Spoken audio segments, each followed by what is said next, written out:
Why do you not support him?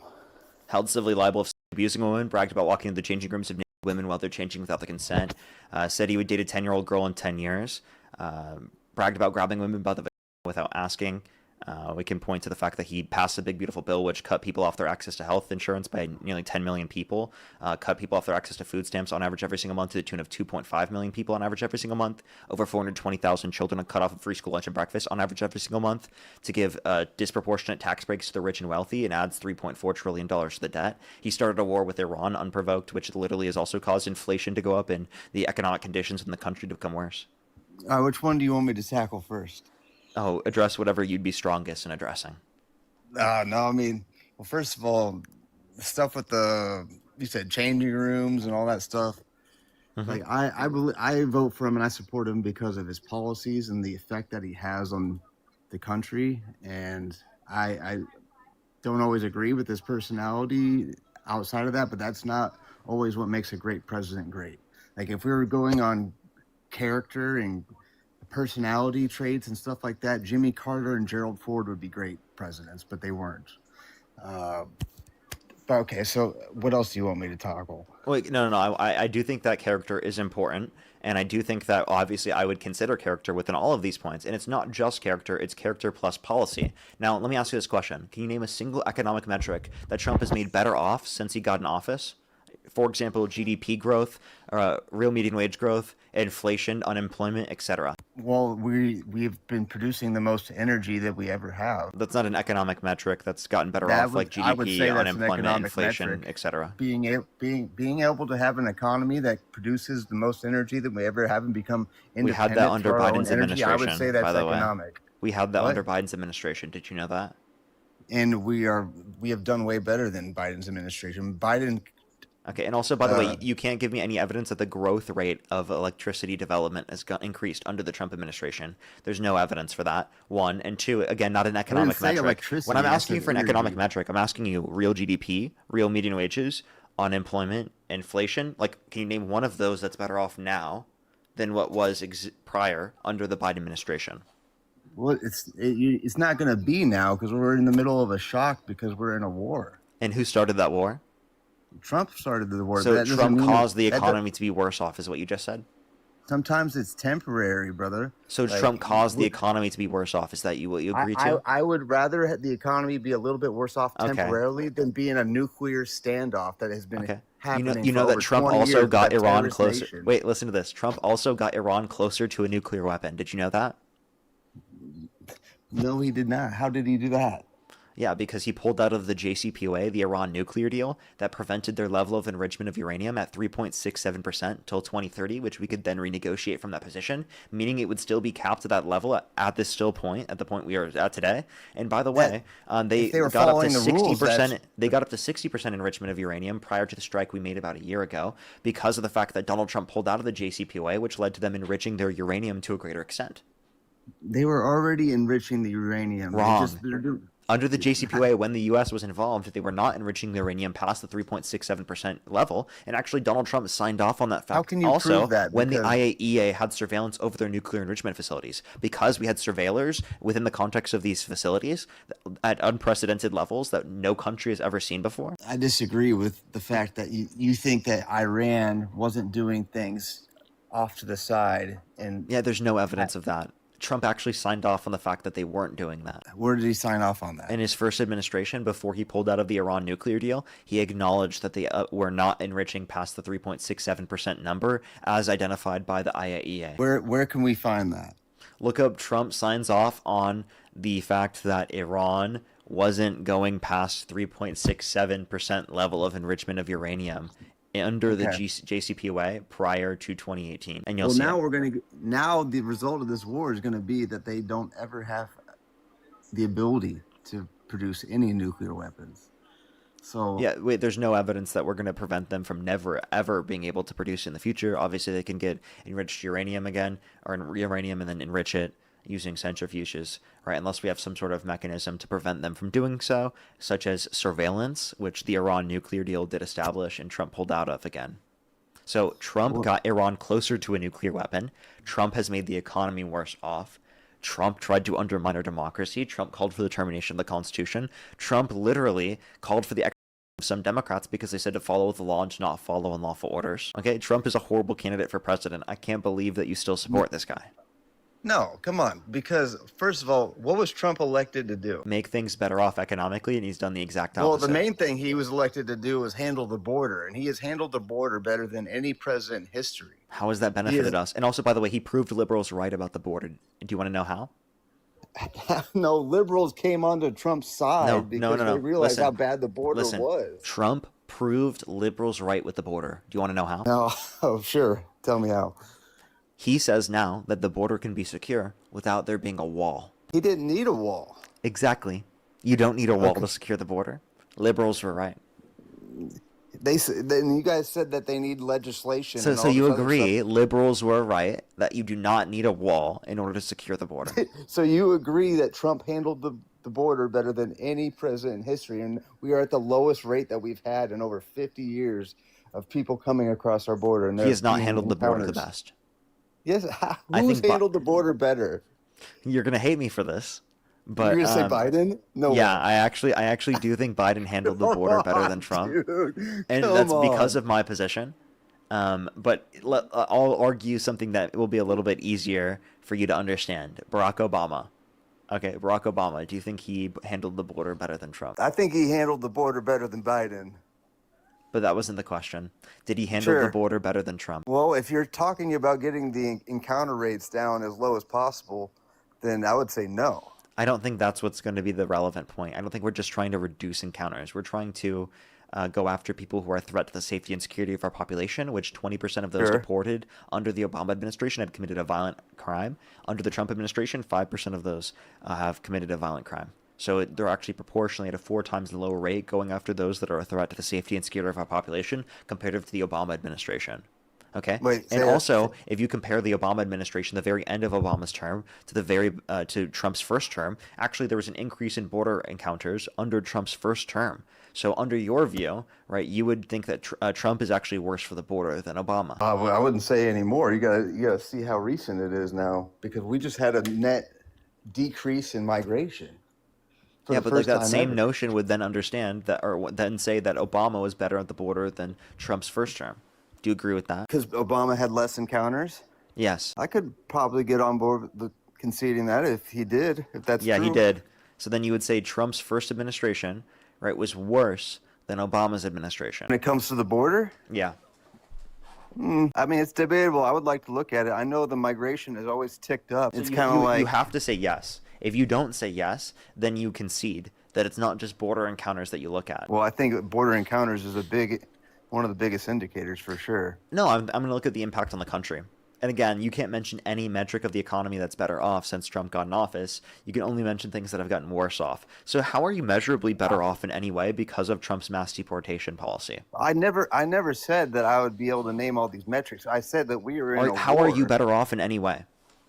It's like saying, it's like telling you, me asking you during COVID, like, name me a metric that Biden has under the economy that's gotten better. Like, there is obviously a supply shock right now. on Unemployment. everything. What? Unemployment. I could have responded with unemployment. Trump had just Isn't as it low of ironic? Isn't it ironic that I can unemployment. answer the question? By the way, I haven't even prepped for that question. I haven't even prepped for that question, and I could answer What do you it. mean you haven't- Ironically enough. What do you mean you haven't prepped? You've been doing this for however long? I don't know. But how I long didn't you've prep been for doing that question. I didn't prep for what economic metric was better under Biden comparative to Trump. I'm right? sure you've and, been and asked I that just gave you question one. before. I actually don't think I have been asked that question. Come on. Okay, well, I mean, first of all, you got to look at Trump's first term too, because if you're going to look at Yeah, we this just did, term, and he was it's worse not- off for it's the not- border.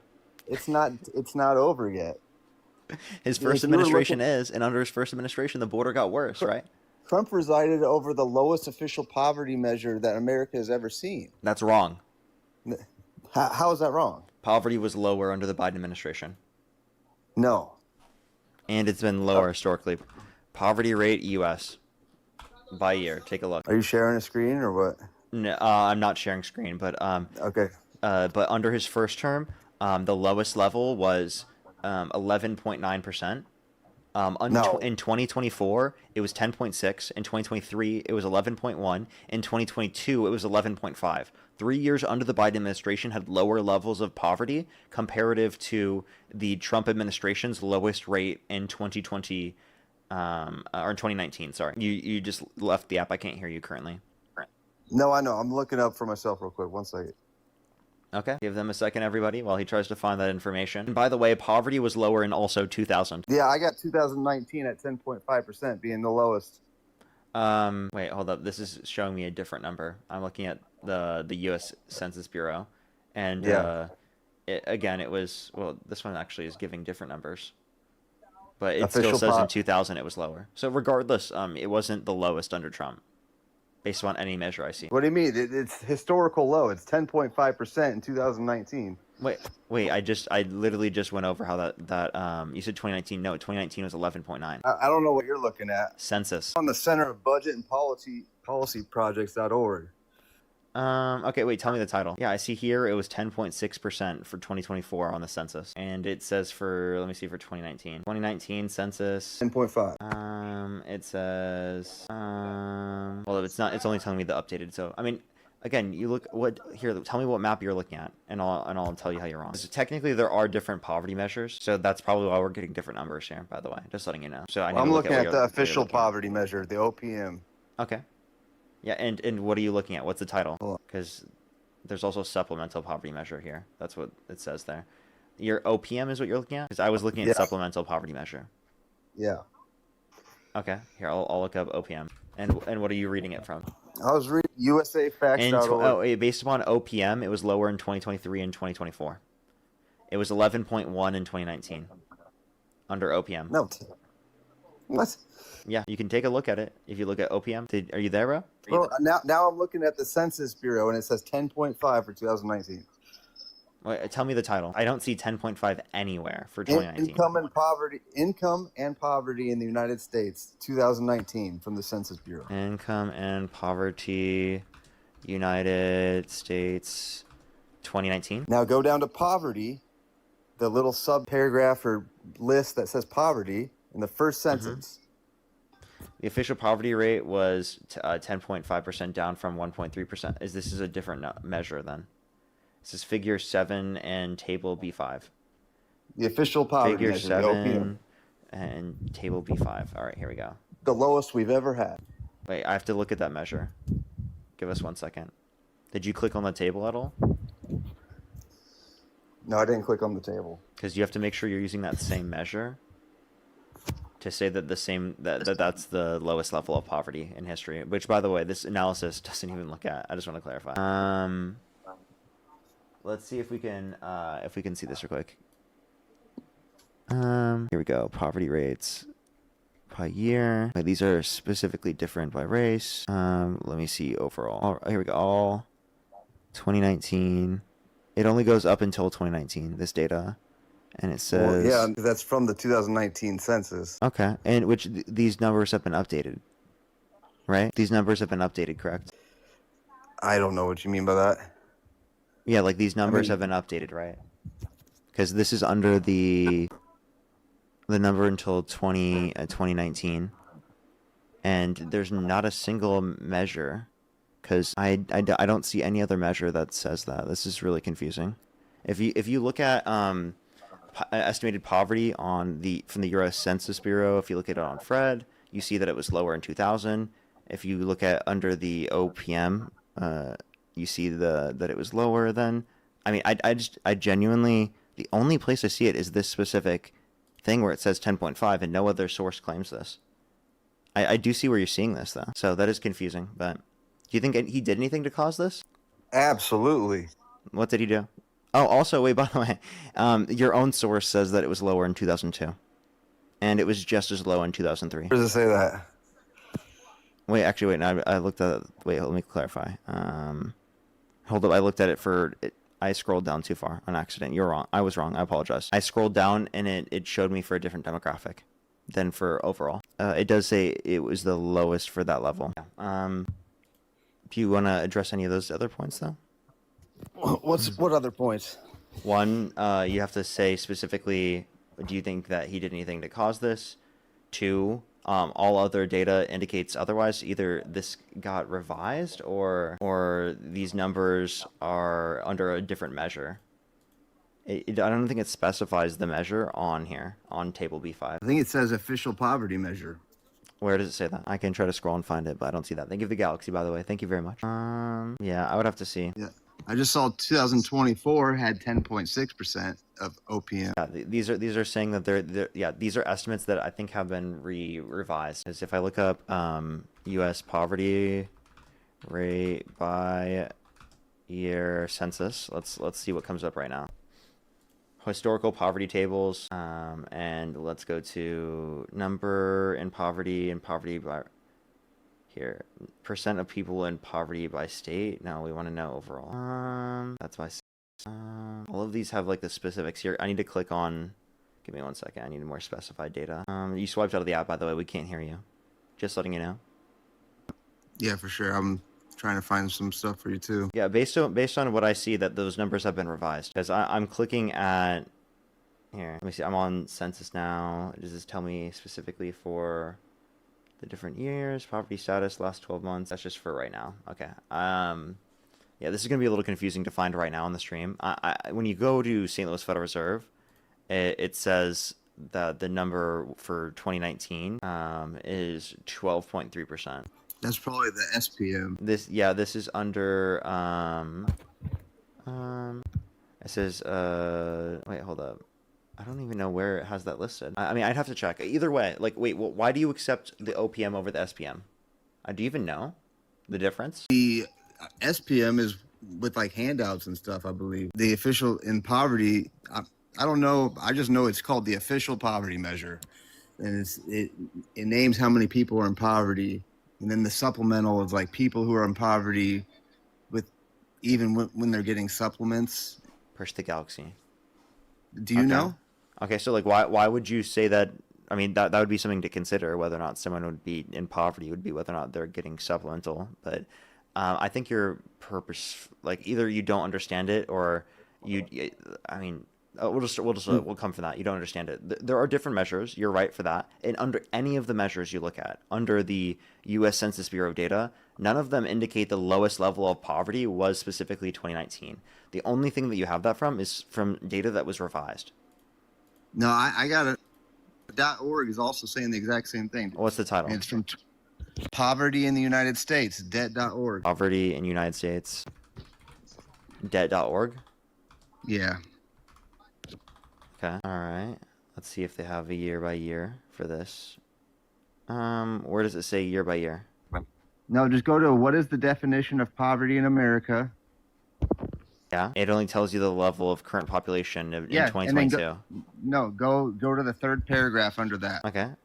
It says the poverty rate for American children was 12.4%, the lowest since 1973. No, the next paragraph under that list. Wait. This says, according to the U.S. Census Bureau 2022 current population report, the census supplemental poverty rate, which by the way is the SP, the supplemental level, which they adjust for how the governmental programs keep people out of poverty, was 12.4% in 2022. The poverty rate for American children was 12.4%, the lowest since 1973. All right, keep going. The paragraph under that little list. I mean, these numbers reflect a gradual decline for the higher rates of COVID era. Keep going. Keep it reading says in 2019, pre-COVID poverty rate was 10.5%, was the lowest statistic, was first kept in 1959. That's okay. So this is just this claiming this, and this is from 2022, 2023. Okay. Yeah. So by the way, your argument now is that the SPM is the basis for saying it was 10.5, not the OPM. No. This is referencing the supplemental. This guy, I don't think this guy knows where he is.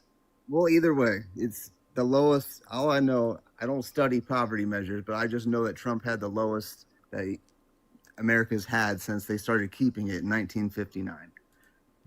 Again, if you click on the data, I don't think it tells us that same story when we click on Statista, or if you click on...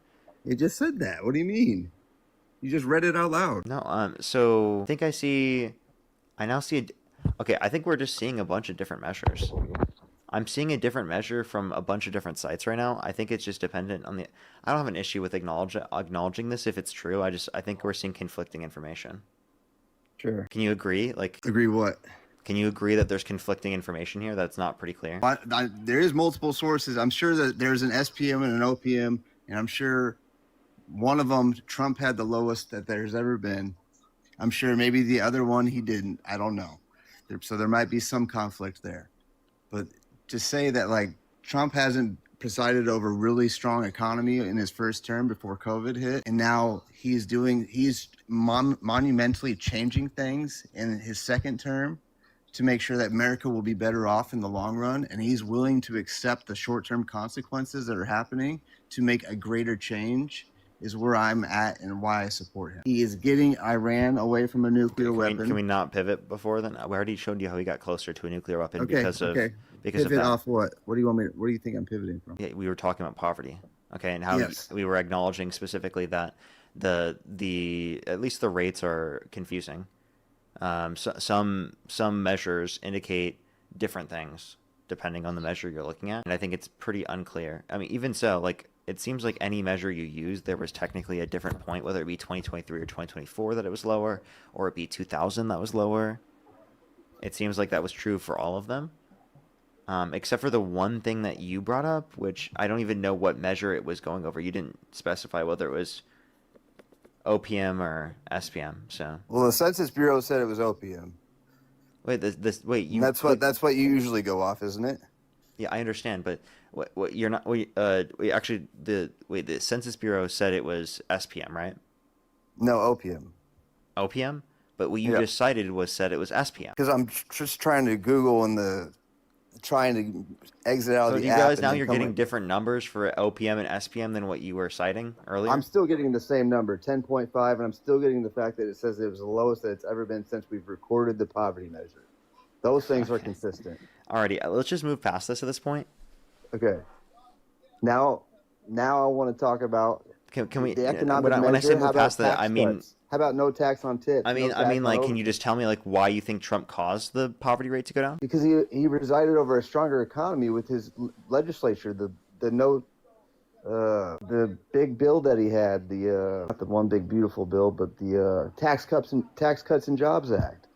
It makes businesses want to invest their money here because they're not going to be paying as much tax. The people that actually have the money, they come over and they want to invest and build in America. Then why haven't we seen better growth since the big beautiful bill was put in place? What's up? Then why have we seen the economy get worse off since the big beautiful bill has been implemented? Because we're in a war. Well, it got worse off before we even went to war. Where do you see that? I mean, it takes time. It also like takes time. GDP growth was worse. Real GDP growth was worse off. Real median wage growth was worse off. Unemployment was worse off. Catch up. There's a lag effect on a lot of legislatures. That's why he got in 2017, and his economy didn't start roaring until 2019 into 2020. And then COVID came and kind of thrashed him and Biden from there on out. Okay, so what did again? Here, how about this? You think that the tax cuts for the rich and wealthy, you think that caused poverty to go down? For corporations, absolutely. You think that caused poverty to go down? Absolutely, because people are. How is that causing poverty to go down? Because when the rich people are investing their big money in corporations into America, that is creating jobs for people to provide for their families. Okay, so you think that these create jobs? Okay, so let me tell you, there's actually a Harvard analysis of the Tax Cuts and Jobs Act, and from a liberal and conservative economist, they indicate that there's actually a 0.04 through 0.06 or 0.08 GDP growth per year, percentage GDP growth per year because of the Tax Cuts and Jobs Act, which only accounts for an $8 to $16 billion increase in the GDP on a yearly basis, which is way less than the $190 billion of debt-related spending on a yearly basis put into it. So we spent a lot more money from a tax revenue perspective than we actually benefited economically speaking. And where did some of those tax cuts go? They went into Americans' pockets at the end of the year through their tax cuts, lowering the standard Disproportionately deduction. to the rich and wealthy, though. Like, I think the Democrats, again, like Kamala Harris agrees with maintaining all the tax cuts applicable in the bill, applicable to income earners under $400,000 a year. Okay, if you're going to say disproportional, you're saying disproportional to also corporations who then invest their money into America and create jobs to pay people more money. And tell that to all the people that stacked $2,000 or $3,000 extra dollars at the end of the year when they did their taxes because he lowered the standard, or he raised the standard deduction. I understand. I think that's a good thing. But again, any tax cuts applicable to income earners under $400,000 a year would be maintained under the Democrats' policy. And now we got the no tax on tips, no tax on overtime. That is literally going. That's a tax legislation that's for the first time. Wait, has those been are the directed smallest at, portions of the bill possible. Okay, I just want you to know that. okay, $25,000 deductions on people, the service workers who hold up this country. Wait, 'Cause we again, are a Democrats service. agree with that. Then Democrats agree with that. That's bipartisan. And who actually implemented it? Because that is the first time that legislation and taxes has really been aimed at workers and gone through in a huge tax bill like that. And Trump is the one putting things on the table for these to be passed. He is about the working class. That is tell that to the bartenders, the servers, the nurses, the construction workers who are all getting $3,000 to $4,000 extra dollars at the end of the year that they're going to hold on to. By the way, it's not 3,000 to 4,000. And also, I just want to be very clear. That is, again, something the Democrats already agreed with. What you're not understanding is that Donald Trump has imposed tariffs, therefore causing your prices to go up. And again, it's only for specific individuals. And it's already, for most of these individuals, they already, if they were getting them in cash, they already are not going to be saying that they got it, to be honest with you. So I don't know what the argument is there. How's it not $3,000 to $4,000? Where are you getting your math there? Because I can show you the math of how I'm getting that number. It depends on your specific what's it called, your top marginal tax rate. Okay, and what would you say service workers is their average marginal tax rate? Would you say federally? I'm assuming it's around 13%. I would say 14 to 16. Okay. Yeah. Okay. Now Okay, take do a the math for me. $25,000 deduction and times that by. Is that for two people or for one person? That's for one person. That's for one person. Let me make sure. You can, for tipped individuals, you take $25,000 deduction off your taxes. You take that by 15%, and that's $3,700. Okay, so you said you take 13% of 2,500 or 25,000? I said 15%. Yes. 50. So now we're assuming that the effective tax rate is 15%. That's an average tax rate for people that are tipped workers making about $40,000-$50,000. Wait, here, one second. Let me make sure the no tax on tips deduction. Maximum annual deduction is 25K, and the phases out if your median modified adjusted income is over 150,000. Which it's not going to be. Okay. Well, I'm just trying to clarify those things first. Yeah. Yeah. So qualified tips are voluntary cash or charge tips received from customers, including share tips. Okay. And the maximum annual deduction 25,000. We take 15% of. You want us to 15%? Yeah. I mean, I would think that's a bit much. People are saying it's 12,000. Where are you getting that number? They're I see talking 25,000. about overtime. It's 12.5. It's 12.5. Yeah, that is. I'm pretty sure that is it for overtime. Yeah. Yeah. So 25,000, 1, 2, 3, and you multiply that by 0.15. Yeah, that saves you 3,700. Yeah, I see you there. Yeah. If you get all 25,000. Yeah. If we're assuming that all 25,000 is applicable. Yeah. Well, I mean, if you're working based off tips, you're going to be making $25,000. So it means almost all of your tips are going to be not taxed. Okay. And you're going to be getting. I don't know if I would say almost all. Well, if you're making $25,000. And wait, hold up again. Like, wait, you said average. Wait, for people who make tips, average effective tax rate for people who make tips. Income. What particular income would you say assign? I would say the average tipped worker makes $40,000 to $50,000.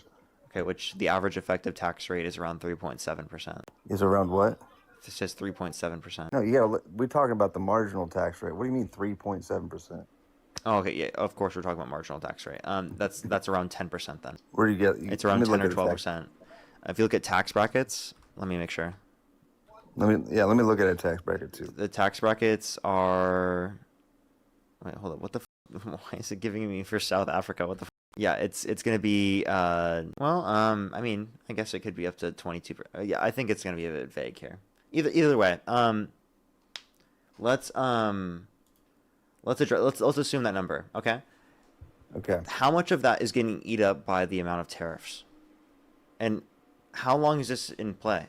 It's only in place till 2027, right? 2028, I believe. 2028.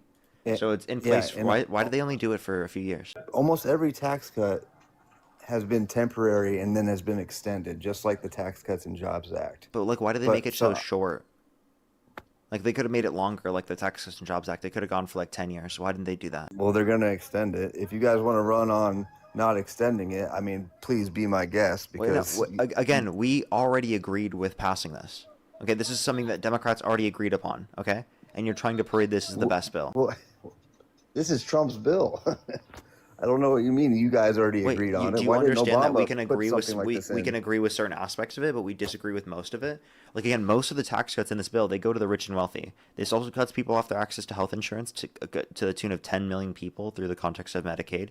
Also, 2.5 million people on average every single month off their access to food stamps, and over 420,000 kids off their access to free school lunch But and you're not breakfast. talking about how many people. Listen. And over Okay. 420,000 kids off their access to free school lunch and breakfast on average every single month. You're not considering the broader impact of these policies because Democrats would maintain all the tax cuts applicable to income earners under $400,000 a year and would only increase the taxes on income over $400,000. If you have this particular no tax on tips, no tax on deduction policy, that specifically would be the same under each presidency. You are not going to get a greater tax cut under Trump's administration if you're at that level of income. Actually, dude, your taxes are going to increase because of the fact that Donald Trump he imposed tariffs, and the tariffs are not imposed under the Democrats' administration. Dude, this. Okay, well, first of all, when you're talking about people that have lost Medicaid and food stamps, you're not taking into consideration how many people who aren't supposed to qualify for those benefits were taking advantage of the system, and all those people are in that number that you're bringing up because they're just doing harder checks on and making sure people actually qualify now. They're getting rid of the fraud and the abuse of the system. Okay, that would mean getting rid of Trump, but you're not addressing my point. What was my point? That was the first thing that I stuck on is you talking about that, but What did I say? You want to pivot. You want to go to the tariffs and saying Wait, that. what did I say? You said a lot. Can you give me any rundown? That, however, so many people are getting taken off food stamps. However, so many people are getting taken off Medicaid, and then people Getting cut off free school lunch and breakfast to the tune of 420,000 kids on average every single month to give disproportionate tax breaks to the rich and wealthy, where Democrats would maintain all the tax cuts applicable to income earners under $400,000 a year and would only increase taxes on income over $400,000 a year. So what benefit do you get from supporting Republicans' policy? Seems just tax cuts for the rich. It's not just tax. It literally is. Because if you have a country that is taxing the shit out of rich corporations, they're just going to move their corporation to a different country, and we're going to lose out on all that income in the first place. It's just like places that have done that, they have shown that it fails because those rich people will just pack up and they'll move their shit to a different country. You want rich people. A very low proportion of people move to a different country. No, they stay in the country. You're being ridiculous. Okay, when you increase taxes on the rich and wealthy, they inevitably pay back into the system. Historically, we had higher effective tax rates for the richest Americans. Did you know that? I'm talking about corporations as well. Yeah, I'm talking about the richest Americans. We historically had higher effective tax rates for them. Prior to the implementation of trickle-down economics in the 80s, we had higher marginal and effective tax rates for the richest Americans. In the 80s? We might have, yeah. Prior to the 80s, yeah. Yeah. Yeah, so the point that I would make is that there is a history of us doing this, and they didn't leave the country then. So this whole argument of, oh, the rich people are going to leave the country. No, they're not going to leave the country. Now, this could be true on a state-by-state basis with extreme levels of increase in taxes. But, I mean, proportionally, that's not even that large as well. If you look at California and New York, they have higher taxes when it comes to those things. But they keep and maintain the largest populations in the country. But when you do lower taxes, it incentivizes more investment. It incentivizes people to spend more Actually, I money. disagree. A top marginal tax rate that is higher actually incentivizes more reinvestment into a firm. I, I don't know how I would agree with that because Do you want me to explain why? Because the sure, top marginal tax rate is what you save from when you write off your something as a business expense. You save your top marginal tax rate. So if you give money to your employees or reinvest it into your firm, that is going to cause you to not have to pay taxes on it, okay? Because you reinvest it into your firm, so you save whatever okay, your top marginal tax rate is. So if there's a higher top marginal tax rate that incentivizes a business owner to either give wages to their employees because it will be likely more profitable for them in the long run, or to reinvest into their firm towards something else that is within the company that will increase profitability. I could see that. I mean, I could see that. It's all right. It makes more Now I'm sense now no that you think about it, doesn't it? well, no, I'm no economist, but I know that if we did have lower tax rates as well, that there's going to be new investments into new companies that are from people from other countries that want to come to America and invest here because we have the biggest market for people that want to buy stuff. I can't consumers. We have Consumer the biggest market? consumer market. Yeah, and so people that are in different countries, we have a lower tax rate. People want to move over here and they want to invest into our country, especially like big companies like Samsung or Toyota. Yeah, but like you're not understanding that like these companies are going to come to us either way. Even if there's a higher Not tax rate, they're still always. going to do so because of the consumer market. Not And if if they're already in a and by the way, country that has a similar tax let rate. me just clarify. If they don't do so, some other company will because there's profitability they're losing out on if they don't stay in this country. Does that make sense? Yes, it makes sense. That's why companies still sell products in California, even though there's a higher tax rate in California as opposed to the rest of the country. Yep. Because the consumer market in California is unmatched, bro. It's All like right, the best consumer market on my the kid just planet. can't. It was a good debate, brother. I gotta get out of here. Okay, all right. Appreciate you All right. coming up. Yep, you too. Alrighty, let's go on to the next individual. Everybody, only send a guest request if you're a Trump supporter above the age of 18. Katie, thank you so much. I really appreciate the $30. Thank you very much on PayPal. I really appreciate the kind words. Thank you so much. I appreciate it. Thank you. Thank you so much for the kind words. As well as River, thank you so much for the dollar. Thank you very much. I really appreciate it. Thank you. Kenzie from last stream thinks she beat you twice. Oh my gosh, that's holy TDS. Holy Trump devotion syndrome. Fiona, thank you for the $5. Thank you very much. I appreciate it. Thank you. Thank you for showing thinks people that work from home aren't working. That was ridiculous, wasn't it? Alrighty. Let's should we do one more person or should we just call it for today?